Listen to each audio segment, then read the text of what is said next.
విజయంపై ఆయన ట్వీట్ చేశారు. పద్మభూషణ్ అవార్డ్ పై కూడా జూనియర్ ఎన్టీఆర్ ట్వీట్ చేస్తూ శుభాకాంక్షలు తెలిపారు. కానీ ఎప్పుడు కూడా ఇటు బాలకృష్ణ రియాక్ట్ అవ్వలేదు. అసలు నందమూరి ఫ్యామిలీలో ఏం జరుగుతోంది అనేది ఇప్పుడు టాలీవుడ్ ఇండస్ట్రీలో ఫ్యాన్స్ లో వివాదంగా మారింది.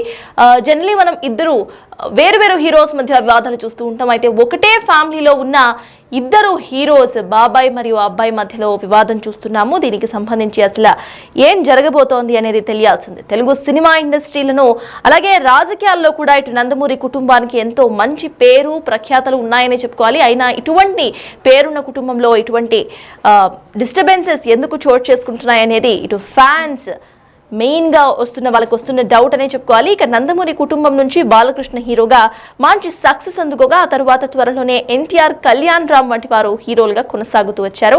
ఇటు నందమూరి ఫ్యామిలీ హీరోస్ అంటే మనకు ఫస్ట్ గుర్తొచ్చేది బాలకృష్ణ, ఆ తర్వాత ఎన్టీఆర్ అనే చెప్పుకోవాలి. ఇప్పుడు వీళ్ళిద్దరి మధ్య ఇందుకు డిస్టర్బెన్సెస్ ఎందుకు వస్తున్నాయి అనేది డౌట్ఫుల్ గా మారింది. ఇక నందమూరి వారసులైనటువంటి ఎన్టీఆర్, కళ్యాణ్ రామ్ ఇద్దరిని కూడా నందమూరి కుటుంబం పూర్తిగా దూరం పెట్టిన విషయం అందరికీ తెలిసిందే. మనం చాలా సందర్భాల్లో చూసాం కూడా. గత కొంతకాలంగా బాలకృష్ణ ఇద్దరితో కూడా కనీసం మాట కూడా మాట్లాడని వైరం మనం చూసాం. అయితే ఎమ్మెల్యేగా బాలకృష్ణ మూడోసారి గెలిచిన తర్వాత ఈ ఇద్దరు అబ్బాయిలు కూడా సోషల్ మీడియా వేదికగా తమ బాబాయ్కి శుభాకాంక్షలు చెప్పారు. అలాగే పద్మభూషణ్ కి సంబంధించి కూడా ఆయన శుభాకాంక్షలు తెలిపారు. కానీ బాలకృష్ణ మాత్రం అటు ఎటువంటి రెస్పాన్స్ కూడా ఇవ్వలేదు. కనీసం ఒక థ్యాంక్స్ చెప్పాలని కూడా ఆయన ఆలోచించలేదు. అయితే ట్విట్టర్ వేదికగానే ఈ వార్స్ అనేవి నడుస్తున్నాయి. అసలు నందమూరి ఫ్యామిలీలో ఏం జరుగుతోంది అనేది ప్రజెంట్ ఫ్యాన్స్ లో పెద్ద క్వశ్చన్ మార్క్ గా మారిందనే చెప్పుకోవాలి. ఇక ఎన్టీఆర్ వర్ధంతి జయంతి సందర్భంగా ఎన్టీఆర్ ఘాట్ వద్ద జూనియర్ ఎన్టీఆర్ ఫ్లెక్సీలు ఏర్పాటు చేసి వాటిని తీసేయాలంటూ బాలకృష్ణ ఘాటుగా ఆర్డర్స్ ఇచ్చిన సందర్భం కూడా మనం అప్పట్లో చూసాము. ఇలా ప్రతి విషయంలో కూడా బాలకృష్ణ ఎన్టీఆర్ అన్నను ఎందుకు దూరం పెడుతున్నారు అనేది present Tollywood industry and fans లో వినిపిస్తున్న పెద్ద క్వశ్చన్ అని చెప్పాలి. ఇదే అంశంపై పూర్తి డీటెయిల్స్ మా ప్రతినిధి శ్రీపాల్ అందిస్తారు. శ్రీపాల్, చెప్పండి, ఇందాక మనం అనుకున్నట్టు ఇటు అసలు బాలకృష్ణకి అండ్ ఎన్టీఆర్, కళ్యాణ్ రామ్ కి వీళ్ళ మధ్యలో అసలు ఏం జరుగుతోంది? ఎటువంటి ట్వీట్స్ పెట్టినా కూడా ఆయన ఎందుకు రియాక్ట్ అవ్వట్లేదు అని అనుకోవాలి మనం. ఫ్లెక్సీస్ కూడా అప్పట్లో చాలా హడావిడిగా థీమ్ చేసిన వైఖరి అప్పట్లో చూసాం. వీటన్నింటినీ కూడా ఎలా చూడాలంటారు? అంటే ఖచ్చితంగా, ఎందుకంటే వీరిద్దరి మధ్య అయితే సఖ్యత లేదని చెప్పుకోవచ్చు. ఎందుకంటే ఎన్టీఆర్ ఎన్బికే ఫ్యాన్స్ వీళ్ళకి ఎన్బికే కూడా ఎందుకంటే ఈ సభ ఒకటి నిర్వహించడానికి అయితే దాన్ని నిర్వహించుకున్నప్పటికీ ఎందుకంటే పర్మిషన్ రాలేదు. కానీ ఆ పర్మిషన్ వచ్చే వరకు వేచి చూడాలని కూడా చెప్పాడు.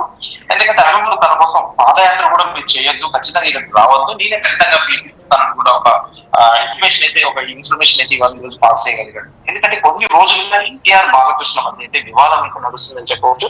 అయితే ఎన్టీఆర్ వర్ధంతి కూడా జూనియర్ ఎన్టీఆర్ ఫ్లెక్సీలు అయితే అక్కడ ఘాట్ దగ్గర ఏర్పాటు చేసినప్పటికీ ఈ మార్నింగ్ వెళ్ళినప్పుడు 4 o'clock 5 o'clock ఆ టైంలో వీళ్ళు పుష్పగుచ్చాలు అక్కడ అందించే అక్కడ ఘాట్ దగ్గర పెట్టినప్పటికీ ఆ తర్వాత బాలకృష్ణ వెళ్ళినప్పటికీ అక్కడ ఫ్లెక్సీలు ఉండడం ఖచ్చితంగా తన అనుచరులకు, ఎందుకంటే తన అసిస్టెంట్స్ కి ఫ్లెక్సీలు మొత్తం తీసేయమని కూడా ఒక ఆర్డర్ అయితే జారీ చేయడం జరిగింది. అంటే పద్మభూషణ్ అవార్డు పై కూడా జూనియర్ ఎన్టీఆర్ మరి కళ్యాణ్ రామ్ కూడా ట్వీట్ చేశారు. బాబాయ్కి విషయం చెప్పినా కూడా జూనియర్ ఎన్టీఆర్ అయితే చెప్పడం జరిగింది.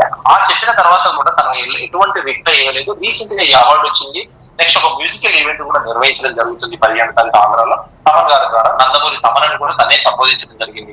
అయితే దానికి ఇండస్ట్రీలో అందరినీ, ఎందుకంటే డైరెక్టర్స్ కావచ్చు, ఇంకా మిగతా ఆర్టిస్టులు కావచ్చు, మెయిన్ పీపుల్ కావచ్చు, అందరినీ ప్రొడ్యూసర్స్ పరంగా కూడా అందరూ అయితే అటెండ్ అయ్యారు. ఆ ఫంక్షన్ అయితే నందమూరి గారి బాలకృష్ణ గారి ఫామ్ హౌస్, భువనేశ్వర్ గారి ఫామ్ హౌస్ లో జరిగిందని చెప్పారు.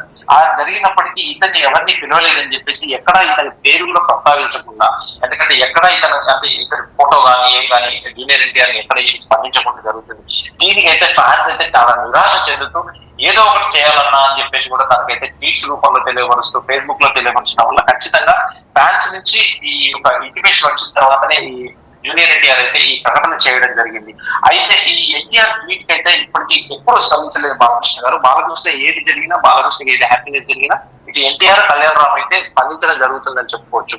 అయితే ఎన్టీఆర్ ఈ సమావేశం తర్వాతనే ఎటువంటి క్లారిటీ ఇచ్చే అవకాశం అయితే ఉంది. ఖచ్చితంగా ఒక భారీ సభనైతే పెట్టడానికి సిద్ధపడ్డట్టు కూడా తెలుస్తుంది. అయితే పోలీస్ పర్మిషన్ రాగానే, ఎందుకంటే ఖచ్చితంగా ఒక పెద్ద ఫంక్షన్ చేస్తారు. అయితే ఫ్యామిలీకి, పార్టీకి ఎన్టీఆర్ దూరం పెట్టడంతోనే ఇతను తీవ్ర మనస్తాపం చెందినట్టు కూడా తెలుస్తుంది. అయితే శ్రీపాల్, గతంలో ఇటు స్కిల్ డెవలప్మెంట్ కేసులో చంద్రబాబు అరెస్ట్ అయినప్పుడు ఎన్టీఆర్ అసలు స్పందించలేదు. అప్పట్లో దానికి సంబంధించి కూడా పెద్ద గొడవలు అయ్యాయని చెప్పాలి. సో దీనికి ఏమైనా లింక్ ఉంది అనుకోవాలా మనం? అంటే ఖచ్చితంగా ఇది, ఎందుకంటే ఎన్టీఆర్ నందమూరి వంశం అంటేనే టీడీపీ అంటేనే నందమూరి వంశం. ప్రజలతో మమేకమై వాళ్ళు చేసే పనులను బట్టి మంచి పనులతో ప్రజలు కూడా అందరూ మమేకమై ఎన్టీఆర్ పెట్టిన పార్టీ కాబట్టి ఆ పేరుతోనే ఎన్టీఆర్ ఇతను ఉండడం. నెక్స్ట్ బాలకృష్ణ గారు, ఎందుకంటే వీళ్ళు నిలబెట్టి, ఎందుకంటే వాళ్ళ ప్రాబ్లం లో ఉన్నప్పుడు ఏ రోజు వీళ్ళు స్పందించలేదని కూడా తెలిసినప్పటికీ ఖచ్చితంగా ఎన్టీఆర్ కళ్యాణ్ రామ్ వీళ్ళని అయితే కలుపుకోవడం లేదని కూడా తెలుస్తుంది. అయితే స్కిల్ డెవలప్మెంట్ టైంలో, ఎందుకంటే చంద్రబాబు నాయుడు అరెస్ట్ అయినప్పుడు నందమూరి కుటుంబ సభ్యులు అలాగే అభిమానులు, సినిమా సెలబ్రిటీలు కూడా స్పందించారు, కానీ ఎన్టీఆర్ కళ్యాణ్ రామ్ కూడా ఎక్కడ స్పందించలేదు. ఎందుకంటే ఇలా ఎన్టీఆర్ స్పందించకపోవడంతో ఐ డోంట్ కేర్ అంటూ కూడా బాలయ్య మీడియా సమావేశంలో కూడా ఎందుకంటే తెలియజేశాడు. ఇలా ప్రతి సందర్భంలోనూ ఎన్టీఆర్ పై ఏ విధమైనటువంటి స్పందన తెలియజేయకపోవడంతో బాలకృష్ణ కూడా తనని పూర్తిగా దూరం పెట్టారని తెలుస్తుంది. అయితే గతంలో ఇటీవల ఒక ఈవెంట్, ప్రైవేట్ ఫంక్షన్, ప్రముఖ ఛానల్ ఈవెంట్ అవార్డ్ ఫంక్షన్ లో నందమూరి వారసుడు ఎవరంటే కూడా మోక్షజ్ఞ అని కూడా తెలియపరచడం కూడా జరిగింది. ఎందుకంటే బాలకృష్ణ గారు ఎందుకంటే క్లారిటీగా రికచ్ గా ఉంటాడని కూడా తెలుసు. ఎందుకంటే ఈ తదుపరి ఎన్టీఆర్ ఎటువంటి ఈ సమావేశం నిర్వహించిన తర్వాత ఎలాంటి ప్రకటన చేయాలని చెప్పేసి ఖచ్చితంగా ఫ్యాన్స్ లో, ఇటు ఇండస్ట్రీ వర్గాల్లో కూడా ఖచ్చితంగా ఉత్తర్వులతో ఎదురు చూస్తున్నారు. Santosh. Right, thank you Sripal.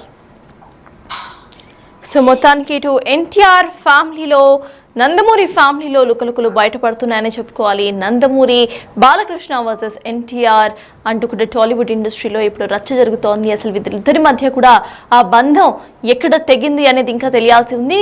3-4 situations మనం చూసాము. ఒక చోట ఎన్టీఆర్ బ్యానర్స్ ని ఇమీడియట్ గా తొలగించేసేయాలి అంటూ ఆర్డర్స్ ఇవ్వడం బాలకృష్ణ మనం చూసాము. సో అప్పటి నుండే వీళ్ళిద్దరి మధ్య కూడా ఏవో మిస్అండర్స్టాండింగ్స్ లేకపోతే డిస్టర్బెన్సెస్ ఉన్నాయనేది జనాలందరికీ కూడా అర్థమవుతూ వస్తోంది. అయితే దీనికి సంబంధించి ఇటు మొన్న చంద్రబాబు స్కిల్ డెవలప్మెంట్ స్కామ్ లో ఆయన అరెస్ట్ అయినప్పుడు అక్రమ అరెస్ట్ అంటూ కూడా ఇటు తెలుగు తమ్ముళ్ళు, నందమూరి వారసులందరూ కూడా బయటకు వచ్చి మాట్లాడారు. కానీ ఎన్టీఆర్ కనీసం మాట్లాడలేదు. సో దీనికి సంబంధించి అప్పట్లో పెద్ద గొడవే జరిగింది. సో దానికి దీనికి ఏమైనా లింక్ ఉందా, లేకపోతే ఇటు బాలకృష్ణకి, ఇటు ఎన్టీఆర్ అండ్ ఎన్టీఆర్ అన్న కళ్యాణ్ రామ్ కి మధ్యలో అసలు వివాదం ఎక్కడ ముదిరింది, ఇది ఎప్పటి వరకు అండ్ ఎక్కడి వరకు దారితీస్తుంది అనేది వేచి చూడాలి.